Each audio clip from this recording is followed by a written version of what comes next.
एक पल के लिए ठहरिए। इसी वक्त जब आप ये सुन रहे हैं, आपके आसपास कुछ घटित हो रहा है जिसे आप देख नहीं पा रहे। कुछ ऐसा जो हर रोज होता है, बिना किसी नागा के, बिना किसी अपवाद के। चाहे आप सोए हों या जागे हों, चाहे आप खुश हों या टूटे हुए हों, चाहे आपने उस दिन मंदिर जाकर पूजा की हो या नहीं की हो। हर एक दिन, हर एक इंसान के जीवन में एक ऐसा क्षण आता है, एक अनमोल क्षण, एक अद्भुत क्षण, जब ईश्वर खुद आपके पास आते हैं, आपके दरवाजे को खटखटाते हैं। वो आपका नाम लेकर पुकारते हैं, आपसे मिलने की कोशिश करते हैं, और आप उस दरवाजे को बंद कर देते हैं, बिना जाने, बिना समझे, बिना पहचाने। क्योंकि ईश्वर जब आते हैं तो वह किसी भव्य रूप में नहीं आते, वह किसी चमकती हुई रोशनी के साथ नहीं आते। कोई शंख नहीं बजता, कोई घंटी नहीं बजती, आसमान नहीं फटता, कोई चमत्कार नहीं होता। वो आते हैं एक बहुत ही साधारण से क्षण में, मैं कितने साधारण क्षण में कि आप उसे नजरअंदाज कर देते हैं और वो क्षण चला जाता है। और फिर आप पूरी जिंदगी मंदिरों में, तीर्थों में, व्रत उपवासों में ईश्वर को ढूंढते रहते हैं, जबकि वह तो हर रोज आपके घर आए थे और आपने दरवाजा नहीं खोला। लेकिन रुकिए दोस्तों, आपके लिए इतनी मेहनत की है इस वीडियो को बनाने में, तो बदले में आप भी इस मेहनत का फल यानी वीडियो को लाइक कर दीजिए। दोस्तों, वीडियो को लाइक करके चैनल को सब्सक्राइब जरूर कीजिए, और साथ ही कमेंट में थैंक्स यूनिवर्स जरूर लिखना, ताकि ब्रह्मांड आपकी इच्छा को सुने और उसे जल्दी पूरा कर दें। चलिए वीडियो में आगे बढ़ते हैं। ये बात आज से हजारों साल पहले ऋषि मुनि जानते थे। ये बात वेदों में छुपी है, ये बात उपनिषदों में है। लेकिन इस बात को जिस इंसान ने सबसे सरल भाषा में, सबसे गहरे तरीके से समझाया, वो थे परमहंस योगानंद। और आज इस वीडियो में हम उनकी उस शिक्षा को समझेंगे जो शायद आपकी पूरी जिंदगी बदल दे। तो बने रहिए, क्योंकि जो आप अगले कुछ मिनटों में जानने वाले हैं, वह आपने पहले कभी इस तरह से नहीं सुना होगा। सबसे पहले एक सवाल, क्या आपने कभी सोचा है कि आप ईश्वर को क्यों नहीं देख पाते? आप कहेंगे भक्ति नहीं है, पुण्य नहीं है, योग्यता नहीं है, या शायद आप कहेंगे ईश्वर है ही नहीं, या है भी तो वह बड़े बड़े संतों को दर्शन देते हैं, आम इंसान को नहीं।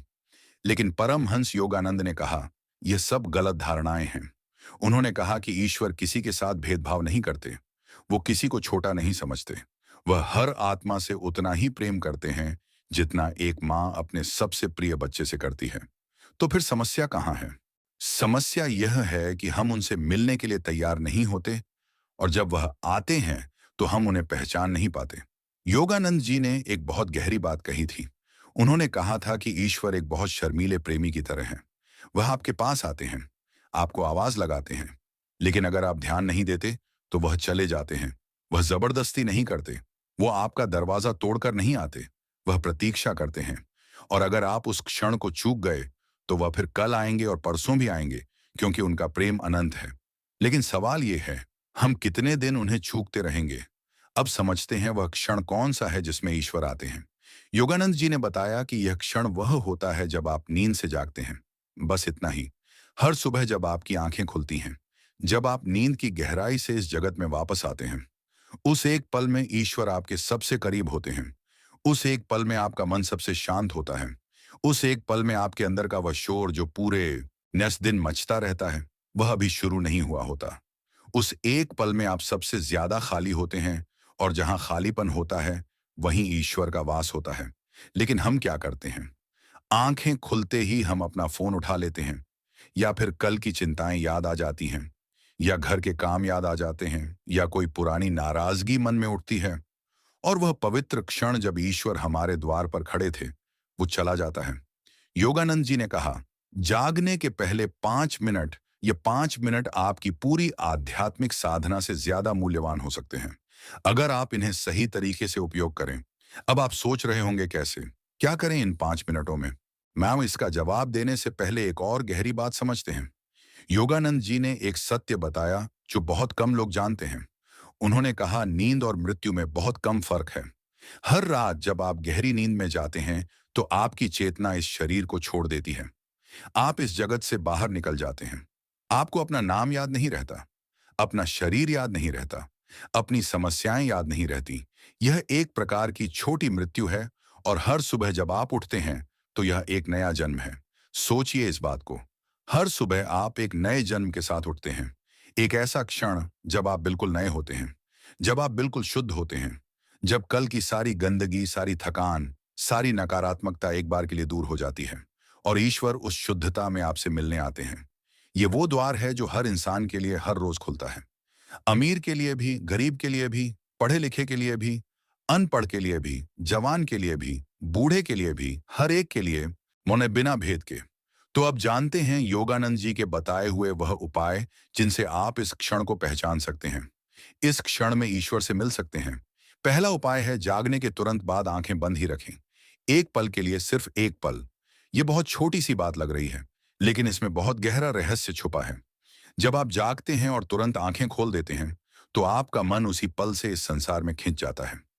आंखें खुलते ही आपका मन बाहर की दुनिया में चला जाता है और भीतर जो शांति थी, जो ईश्वर की उपस्थिति थी, वह उसी पल में खो जाती है। लेकिन अगर आप जागते ही आंखें बंद रखें, सिर्फ 30 सेकंड, 1 मिनट, और उस अवस्था में रहें जब आप ना पूरी तरह नींद में हैं और ना पूरी तरह जागे हैं, उस अवस्था को योगानंद जी ने अत्यंत पवित्र बताया।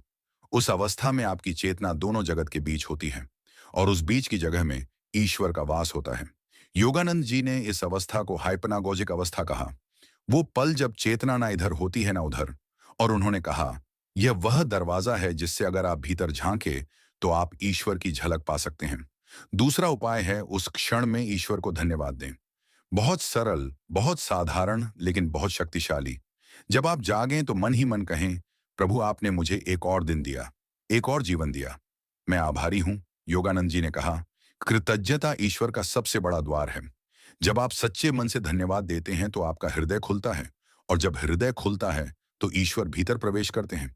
आपने देखा होगा, कुछ लोग हमेशा खुश रहते हैं, आंसू हमेशा प्रसन्न रहते हैं, जबकि उनके पास ज्यादा कुछ नहीं होता। और कुछ लोगों के पास सब कुछ होता है, लेकिन वह हमेशा दुखी रहते हैं। इसका रहस्य यही है, जो लोग कृतज्ञ होते हैं उनके भीतर ईश्वर का प्रकाश होता है और जो लोग हमेशा शिकायत करते रहते हैं वह उस प्रकाश को खुद ही बुझा देते हैं। योगानंद जी ने एक बहुत गहरी बात कही। उन्होंने कहा, जो इंसान सुबह उठकर सबसे पहले यह सोचता है कि मेरे पास क्या नहीं है, वो उस दिन ईश्वर से दूर चला जाता है।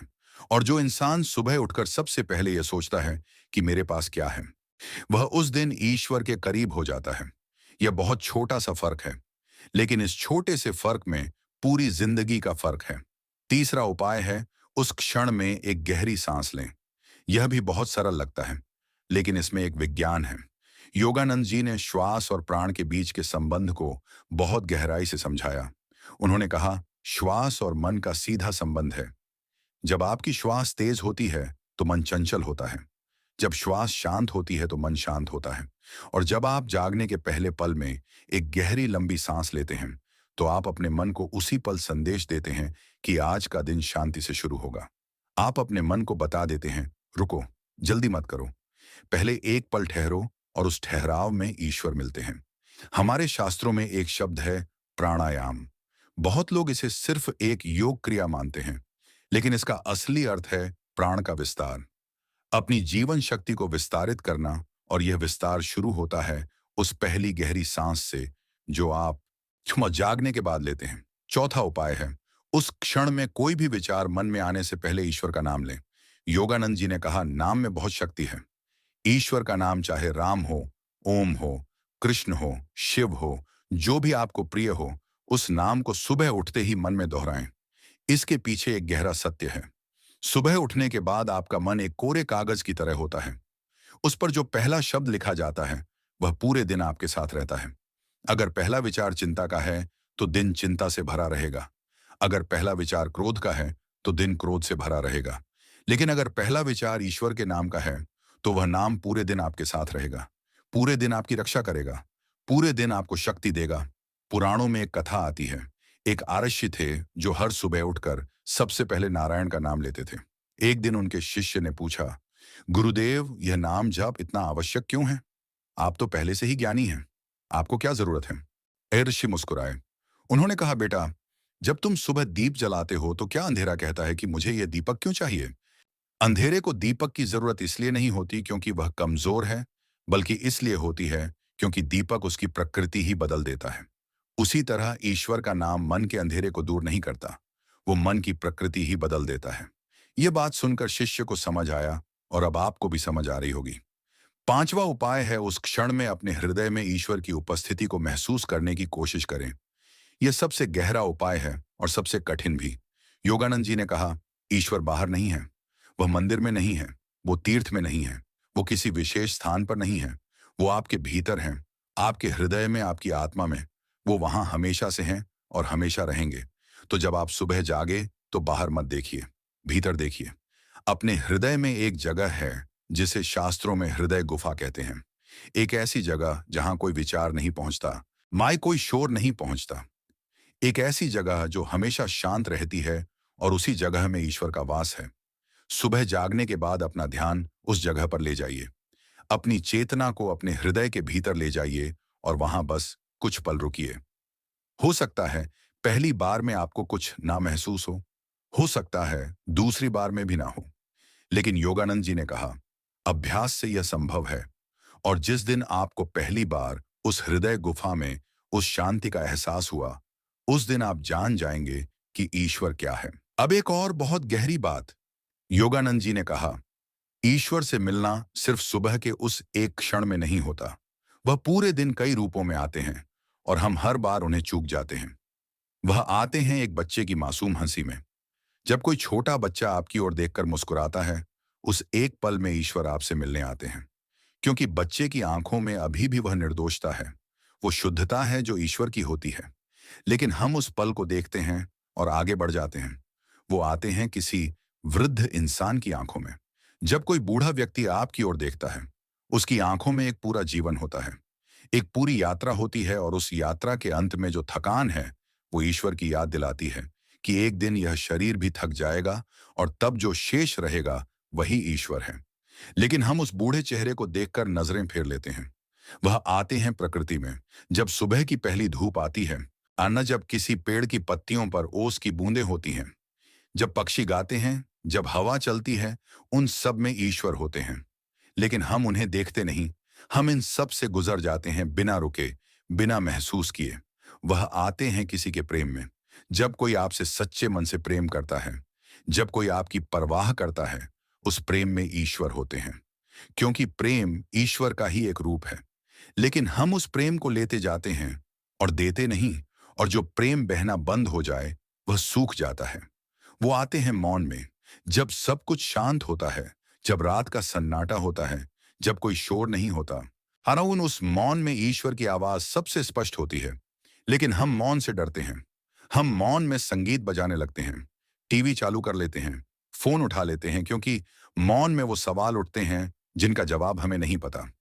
लेकिन रुकिए दोस्तों, आपके लिए इतनी मेहनत की है इस वीडियो को बनाने में, तो बदले में आप भी इस मेहनत का फल यानी वीडियो को लाइक कर दीजिए। दोस्तों, वीडियो को लाइक करके चैनल को सब्सक्राइब जरूर कीजिए और साथ ही कमेंट में थैंक्स यूनिवर्स जरूर लिखना, ताकि ब्रह्मांड आपकी इच्छा को सुने और उसे जल्दी पूरा कर दे। चलिए वीडियो में आगे बढ़ते हैं। योगानंद जी ने कहा, जो मौन से डरता है वह ईश्वर से डरता है, क्योंकि ईश्वर मौन में रहते हैं, और जो मौन से मित्रता कर लेता है वह ईश्वर से मित्रता कर लेता है। अब एक बहुत महत्वपूर्ण प्रश्न का उत्तर देते हैं। बहुत लोग पूछते हैं, अगर ईश्वर हर रोज मिलने आते हैं तो फिर हम उनसे मिल क्यों नहीं पाते? क्या हम इतने बुरे हैं? ना, क्या हम इतने पापी हैं? क्या ईश्वर हमसे नाराज हैं? इसका जवाब बहुत सुंदर है। योगानंद जी ने कहा, ईश्वर कभी नाराज नहीं होते, वह कभी किसी को पापी नहीं मानते। वह तो माँ की तरह है, और माँ अपने बच्चे को चाहे वो कितना भी गलत काम करे कभी नहीं छोड़ती। तो फिर समस्या क्या है? समस्या हमारे मन का शोर है। हमारे मन में हर वक्त बहुत शोर है। हजारों विचार, हजारों इच्छाएं, हजारों चिंताएं, हजारों भय, और उस शोर में ईश्वर की आवाज डूब जाती है। एक उदाहरण से समझते हैं। मान लीजिए एक बहुत ही शांत और सुरीली धुन बज रही है। एक ऐसी धुन जो बहुत धीमी है, बहुत कोमल है, लेकिन उसी कमरे में एक बहुत तेज शोर भी हो रहा है। क्या आप वो धुन सुन पाएंगे? और ना, नहीं, शोर उसे दबा देगा। लेकिन जैसे ही शोर बंद हो जाए, वह धुन आप तक पहुंच जाएगी, क्योंकि वह धुन तो बज ही रही थी, वो तो कभी रुकी ही नहीं थी। उसी तरह ईश्वर की आवाज हमेशा बज रही है, हमारे भीतर, हमारे चारों ओर। वो कभी बंद नहीं हुई, लेकिन हमारे मन का शोर उसे सुनने नहीं देता। इसीलिए योगानंद जी ने कहा, साधना का असली उद्देश्य यह नहीं है कि ईश्वर को कहीं से ढूंढ कर लाया जाए। असली उद्देश्य है मन के शोर को कम करना, ताकि जो पहले से है वह सुनाई दे सके, जो पहले से मौजूद है वह दिखाई दे सके, और वह शोर कम होना शुरू होता है उस पहले क्षण से जब आप सुबह जागते हैं और उस क्षण को पहचानते हैं। अब एक बहुत पुरानी कथा सुनाते हैं जो इस सत्य को और भी गहराई से समझाएगी। बहुत काल पहले की बात है। एक राजा था, बहुत प्रतापी, बहुत शक्तिशाली। उसके राज्य में सब सुख था, लेकिन राजा के मन में एक बहुत गहरी पीड़ा थी। वो ईश्वर को देखना चाहता था, वो उनसे मिलना चाहता था। उसने सब कुछ किया, व्रत खन किए, यज्ञ किए, तीर्थ किए, लेकिन ईश्वर का दर्शन नहीं हुआ। एक दिन एक आर्षि उसके राज्य में आए। राजा उनके चरणों में गिर पड़ा, बोला, हे गुरुदेव, मैं सब कुछ करने को तैयार हूं, मुझे ईश्वर का दर्शन करवाइए। आर्षि मुस्कुराए, बोले, राजन, कल सुबह मैं तुम्हें दर्शन करवाऊंगा, लेकिन एक शर्त है। कल जब भोर हो, जब तुम्हारी नींद खुले, उस पहले पल से लेकर सूरज निकलने तक तुम्हारे हाथ में एक दीपक होगा, और इस दीपक को बुझने नहीं देना है। राजा तैयार हो गया। अगली सुबह भोर से ठीक पहले आर्षि ने राजा के हाथ में एक छोटा दीपक थमा दिया। राजा नींद से जागा, हाथ में दीपक था और रात का हल्का अंधेरा अभी भी था। राजा दीपक को बुझने से बचाने लगा। हवा आई, उसने हाथ से रोका। एक नौकर गुजरा, उसने बचाया। थोड़ी देर बाद उसके बच्चे आए, उसने बचाया। उसकी रानी आई, उसने बचाया। इस तरह सूरज निकल आया। आरशी आए, बोले, राजन, दीपक बुझा? पौन राजा ने कहा, नहीं गुरुदेव, बुझने नहीं दिया। आरशी ने कहा, तो बताओ, इस पूरे समय में तुमने क्या क्या सोचा? राजा ने सोचा और बोला, गुरुदेव, मैंने सिर्फ दीपक के बारे में सोचा और कुछ नहीं। आरशी ने कहा, यही उत्तर मैं सुनना चाहता था। राजन, जब तुम दीपक बचा रहे थे, तब तुम्हारे मन में कोई चिंता नहीं थी, कोई लालसा नहीं थी, कोई भय नहीं था। सिर्फ एक ध्यान था, एक एकाग्रता थी। उसी एकाग्रता में ईश्वर थे, लेकिन तुमने उन्हें ढूंढा नहीं, इसलिए पहचाना नहीं। राजा को समझ आया। आशी ने आगे कहा, कल फिर यही करना, लेकिन इस बार दीपक की जगह अपने मन में ईश्वर का नाम रखना और उसे बुझने मत देना। और कहते हैं उस दिन से राजा को ईश्वर के दर्शन होने लगे। यह कथा सिर्फ एक कहानी नहीं है, इसमें एक बहुत गहरा सत्य छुपा है। एकाग्रता, ध्यान, निरंतरता, यही तीन चीजें हैं जो ईश्वर का द्वार खोलती हैं। और यह तीनों चीजें उस पहले क्षण में निहित हैं जब आप सुबह जागते हैं। अब एक और बात समझते हैं जो बहुत लोग नहीं जानते।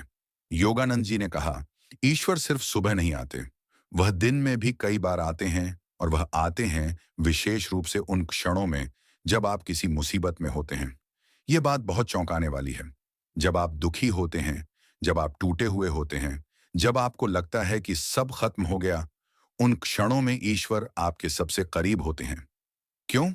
क्योंकि उन क्षणों में आपका अहंकार थोड़ा कम हो जाता है। सुख में इंसान ये मानने लगता है कि सब कुछ उसने खुद किया है, उसकी मेहनत से हुआ है, उसकी बुद्धि से हुआ है। और जब अहंकार होता है तो ईश्वर के लिए जगह नहीं होती। लेकिन जब दुख आता है तो अहंकार टूटता है, और उस टूटन में एक जगह बनती है, और उस जगह में ईश्वर प्रवेश कर सकते हैं। यही कारण है कि इतिहास में जितने भी महान संत हुए, उनमें से अधिकांश बड़े दुखों से गुजरे थे, बड़ी पीड़ाओं से गुजरे थे। दुख उन्हें ईश्वर के करीब ले गया। तो जब भी आप दुखी हों, जब भी कोई तकलीफ हो, घबराइए मत, बल्कि उस पल में भीतर झांकिए, क्योंकि उस पल में ईश्वर वहां है। वह आपको संभालने आए हैं, वह आपसे मिलने आए हैं, बस उन्हें पहचानना है। योगानंद जी ने एक और बहुत गहरी शिक्षा दी। उन्होंने कहा, ईश्वर से मिलने के लिए कोई विशेष स्थान नहीं चाहिए, कोई विशेष समय नहीं चाहिए, कोई विशेष योग्यता नहीं चाहिए। बस एक चीज चाहिए, सच्ची चाहत। उन्होंने कहा, अगर आप सच्चे मन से ईश्वर को चाहते हैं, अगर आपके भीतर सच्ची तड़प है, तो ईश्वर आएंगे। वह जरूर आएंगे, क्योंकि वह आपसे उतना ही प्यार करते हैं जितना आप उन्हें प्यार करते हैं, बल्कि उससे भी ज्यादा। तड़प, ये एक शब्द है जो सारी साधना का सार है। जब एक माँ अपने खोए हुए बच्चे को ढूंढती है, उस तड़प से ढूंढती है, तो वह बच्चा मिल जाता है। उसी तरह जब आप ईश्वर को उस तड़प से ढूंढते हैं तो वह मिलते हैं। लेकिन हम ईश्वर को किस तरह ढूंढते हैं? बहुत आराम से। जब मन हो तब, जब समय हो तब, जब और कुछ ना हो तब। ये तड़प नहीं है, ये तो एक आदत है। असली तड़प वो है जब आपको लगे कि ईश्वर के बिना कुछ पूरा नहीं है, जब आपको लगे कि बाकी सब कुछ मिल जाए, लेकिन ईश्वर ना मिले तो सब व्यर्थ है। उस दिन जब आपके भीतर यह भाव जागेगा, उस दिन ईश्वर आपके सामने खड़े होंगे और आप उन्हें पहचान लेंगे। अब एक अंतिम और बहुत महत्वपूर्ण बात। बहुत लोग सोचते हैं यह सब बहुत अच्छा है, बहुत ऊंची बातें हैं, लेकिन हम तो आम इंसान हैं। हम कोई संत नहीं हैं, हम कोई योगी नहीं हैं। हमें ईश्वर दर्शन कैसे होगा? इस सोच को आज के बाद अपने मन से निकाल दीजिए। योगानंद जी ने कहा, ईश्वर का दर्शन किसी के लिए आरक्षित नहीं है। यह किसी का विशेष अधिकार नहीं है। संत इसलिए नहीं बन पाते क्योंकि वह किसी विशेष परिवार में जन्मे थे या उनके पास कोई विशेष शक्ति थी। संत इसलिए बनते हैं क्योंकि उन्होंने ईश्वर को ढूंढने की ठान ली, और जो भी ठान लेता है वह पा लेता है। यह ईश्वर का वादा है। इस पूरी सृष्टि का सबसे बड़ा रहस्य यह है कि ईश्वर हर जगह है, हर पल है, हर किसी के साथ हैं, और वह हर रोज मिलने आते हैं। हर एक इंसान के पास बिना किसी भेद के बस उन्हें पहचानना है। उस पहले क्षण में जब आप जागते हैं, उस शांति में वह जो नींद के बाद होती है, उस कृतज्ञता में जो एक और दिन पाने पर होती है, उस सांस में जो पहली बार लेते हैं, उस नाम में जो मन में सबसे पहले आता है, उस हृदय में जहां वह हमेशा से हैं। आज से एक छोटा सा वादा कीजिए। कल सुबह जब उठें तो एक पल रुकिए, एक गहरी सांस लीजिए, आंखें बंद, मत रखिए और मन ही मन कहिए, प्रभु आप आए, मैं आपका स्वागत करता हूं। बस इतना काफी है। यह एक कदम, यह एक पल, यह एक प्रयास, और धीरे धीरे दिन पर दिन यह क्षण गहरा होता जाएगा। और एक दिन आएगा जब आप उठेंगे और आपको महसूस होगा वो शांति, वो प्रकाश, वो उपस्थिति, और उस दिन आप जान जाएंगे कि ईश्वर हर रोज आते थे। आप उन्हें पहचान नहीं पाए थे, लेकिन अब आप पहचान गए, और वह मुलाकात जो हजारों वर्षों से होती आ रही थी, उस दिन पूरी तरह से साकार हो जाएगी। यह जानकारी अगर आपको अच्छी लगी तो इस वीडियो को उन लोगों के साथ जरूर शेयर करें जो ईश्वर को ढूंढ रहे हैं, जो अपने जीवन में शांति चाहते हैं, जो इस सवाल का जवाब ढूंढ रहे हैं कि ईश्वर कहाँ है। उन्हें बता दीजिए, ईश्वर बहुत दूर नहीं है, वह हर रोज आते हैं, बस पहचानना है। चैनल को सब्सक्राइब करें, घंटी दबाएं, और अगले वीडियो में मिलते हैं। राधे राधे। जय श्री कृष्ण। ओम।